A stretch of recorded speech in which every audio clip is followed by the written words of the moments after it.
이 땅에서 가장 미묘한 사명. 서서 신랑의 음성을 듣는 친구가 크게 기뻐하나니 나는 이러한 기쁨으로 충만하였노라. 요한복음 3장 29절. 절대로 사람들의 관심을 선함과 순결 그 자체로 인도해서는 안 됩니다. 그것들은 단지 예수님께로 인도하는 자석과 같아야 합니다. 만일 나의 거룩함이 사람들의 관심을 주님께로 향하도록 하는 것이 아니라면 그 거룩은 정상적인 궤도에서 벗어난 것입니다. 나아가 사람들의 마음에 비정상적인 애착을 유발시켜 그 영혼들로 하여금 곁길로 빠지게 하는 것입니다. 훌륭하고 멋진 성도가 예수님을 드러내지 못하고 예수님께서 그를 위해 하신 일을 통해 자신만 드러내면 오히려 그는 예수님께 방해거리일 뿐입니다. 그는 이러한 인상만 남기게 됩니다. 그 사람은 정말 멋진 인격을 가졌어. 이러한 사람은 신랑 예수님의 진정한 친구가 아닙니다. 이들은 마음속으로 나는 언제나 계속 흥해야 하고 예수님은 쇠하셔야 한다고 생각합니다. 신랑 예수님을 향한 우정과 충성을 유지하기 위해서는 다른 어떤 것보다 주님과 함께 자발적이고 살아있는 인격적인 관계를 유지하는 데 더욱 힘써야 합니다. 가끔 특별하게 순종할 만한 것이 없을 때도 있습니다. 이때에도 반드시 해야 하는 일은 주님과의 관계를 깨뜨리는 것을 절대로 허락하지 않고 계속 주님과의 활기찬 관계를 유지하는 것입니다. 그러다가 종종 순종해야 할 때 순종하면 됩니다. 위기가 발생했을 때 우리는 하나님의 뜻이 무엇인지 발견해야 합니다. 그러나 평범한 대부분의 삶에서 더 중요한 것은 의식적인 순종보다 주님과의 관계 유지입니다. 언제나 신랑 예수님과의 친구 관계를 누리는 것입니다. 종종 기독교 사역이 우리 마음을 빼앗아 주님께 집중하는 것을 방해할 수 있습니다. 신랑 예수님의 친구가 되는 대신 우리는 주의 일을 한답시고 주님의 무기들을 사용하면서 도리어 주님께 대항할 수도 있습니다. 김병삼 목사의 매일 만나 365, 오늘은 3월 25일 이 땅에서 가장 미묘한 사명이라는 제목으로 말씀을 나누겠습니다. 첫 번째, 무엇이 미묘한가? 오늘 묵상의 제목이 아주 흥미롭습니다. 이 땅에서 가장 미묘한 사명이라니. 결론부터 이야기한다면 우리에게 주어진 사역이란 사람들로 하여금 우리가 아닌 하나님만 바라보게 하는 것이기 때문입니다. 본문 말씀은 어제 묵상에서 잠깐 언급했던 말씀입니다. 오늘 말씀은 어제 말씀과 그대로 연결이 되어 있습니다. 우리가 최선을 다해 주님의 일을 하는데 어떻게 드러나지 않을 수 있을까요? 또한 일에 대한 보상과 칭찬은 사람들이 가지고 있는 본능적인 욕구인데 이것을 어떻게 거절할 수 있을까요? 아마도 이러한 이유 때문에 우리에게 주어진 일이 세상에서 가장 미묘한 사명이라고 말하고 있지 않을까요? 챔버스의 글을 소개합니다. 만일 나의 거룩함이 사람들의 관심을 주님께로 향하도록 하는 것이 아니라면 그 거룩은 정상적인 궤도에서 벗어난 것입니다. 나아가 사람들의 마음에 비정상적인 애착을 유발시켜 그 영혼들로 하여금 곁길로 빠지게 하는 것입니다. 하나님의 일을 하는 사람들에게 치명적인 유혹 중에 하나가 명예욕이 아닐까요? 보통 사람들에게는 자신이 행한 일의 결과에 대한 보상으로 명예와 칭찬만큼 실제적인 것이 없으니 말입니다. 그럼에도 불구하고 성경은 우리에게 계속해서 자신을 드러내지 말라고 가르칩니다. 우리가 진정으로 하나님을 믿는다면 오로지 하나님께 받는 인정만이 참된 것이기 때문입니다. 또한 하나님께서 우리를 창조하시고 보내신 이유가 하나님의 영광을 위해 사는 것이기 때문입니다. 곰곰이 오늘 말씀을 묵상해 보았습니다. 인간들에게 불가능한 것처럼 여겨지는 이러한 미묘한 사명을 주신 이유는 무엇일까요? 답이 분명합니다. 우리 자신을 드러내려는 욕망이 없다면 우리는 누군가를 시기하거나 미워할 일이 없을 것입니다. 어떠한 평가로 인해 실망할 이유도 없을 것입니다. 미묘한 일이지만 꼭 필요한 것이기 때문입니다.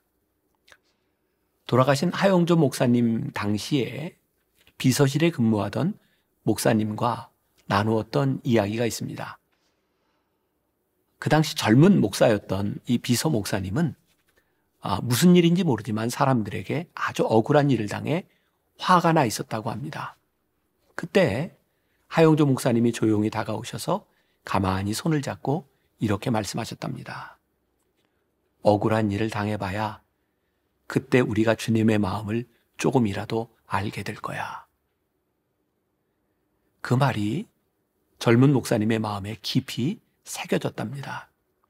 억울한 일을 당해도 굳이 변명하지 않으려는 마음, 누군가 나를 인정해 주지 않아도 고개를 쳐들고 나서지 않으려는 마음, 아무도 나를 알아주는 이 없어도 그 자리에서 묵묵히 주님의 일을 감당하는 마음이 필요하다는 것을 그때 깨달았다는 것이죠.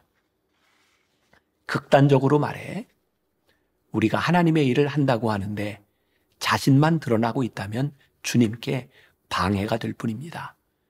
만일 우리가 누군가에게 칭찬을 받고 있다면 진정한 신랑 되신 예수님의 친구가 아닐 수도 있다는 말입니다.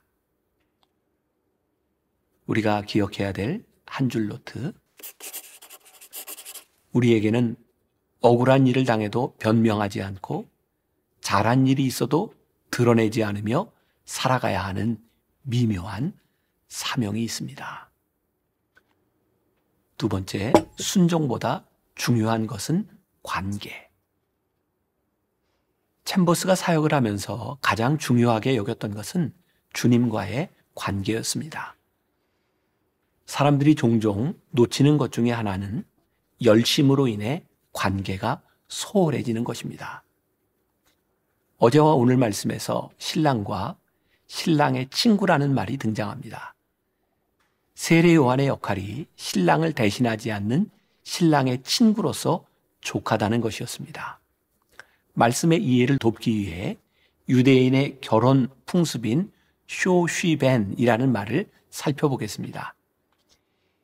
히브리어로 신랑 친구, 즉 쇼시벤은 당시 유대인의 혼례에서 독특한 위치를 차지하고 있습니다. 그는 신부와 신랑의 대변자로 행동했는데 청첩장도 만들고 혼인잔치를 주관하기도 했답니다. 그에게는 무엇보다 중요한 임무가 하나 있는데 그것은 신부 방을 지키다가 안전하게 신랑에게 인도하는 것입니다. 만일 그가 역할을 소홀히 하여 신부를 엉뚱한 사람에게 내주면 혼인잔치는 무산이 됩니다. 장시간 서성이며 신부를 지키던 쇼시베는 어둠 속에서 신랑의 목소리를 들으며 무척 기뻐합니다. 자기의 임무를 완수했다는 안도감 때문이죠. 쇼시벤이 신부를 신랑에게 내어주며 아쉬워하는 법은 없습니다. 신부는 신랑의 차지여야 하기 때문입니다. 요한의 사명은 바로 이런 것이었습니다. 신부인 이스라엘을 신랑인 예수님과 만나게 하는 것이죠. 이 사명이 완수되었을 때 어둠 속으로 사라지는 것이 그의 행복입니다. 그분은 커지셔야 하고 나는 작아져야 한다. 세례 요한의 말은 바로 그런 기쁨에서 우러나오는 것이었습니다. 챔버스에게 있어서 가장 중요한 것은 늘 순종이었습니다. 그런데 오늘 묵상에서 챔버스가 이런 말을 합니다. 가끔 특별하게 순종할 만한 것이 없을 때도 있습니다. 이때에도 반드시 해야 하는 일은 주님과의 관계를 깨뜨리는 것을 절대로 허락하지 않고 계속 주님과의 활기찬 관계를 유지하는 것입니다. 그러다가 종종 순종해야 할 때 순종하면 됩니다. 이 말은 사실입니다. 순종의 순간이 되었다라고 하는 것은 우리들에게 무언가 결정할 일이 필요하다는 것인데 우리의 삶의 대부분은 일상적인 것들이 훨씬 더 많습니다.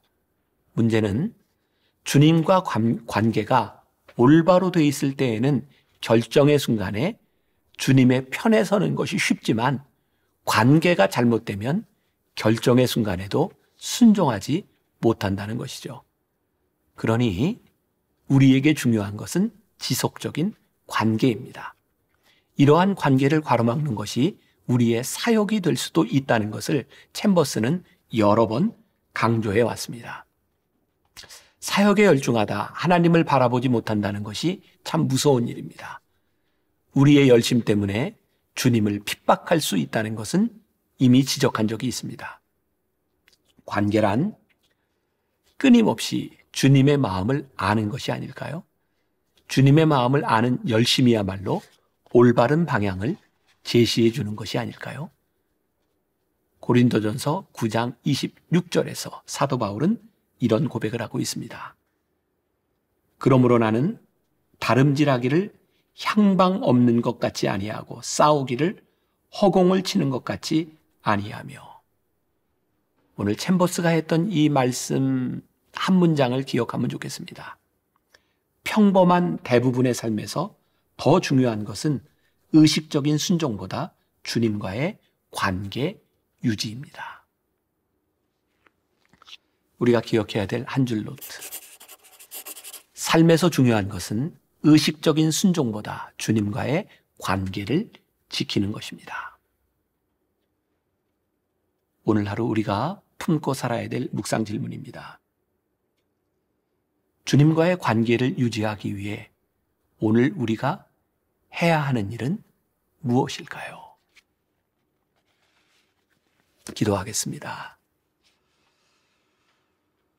우리가 주님의 일을 합니다. 때때로 우리 안에 내가 드러나고 싶은 욕망들이 참 많이 있습니다.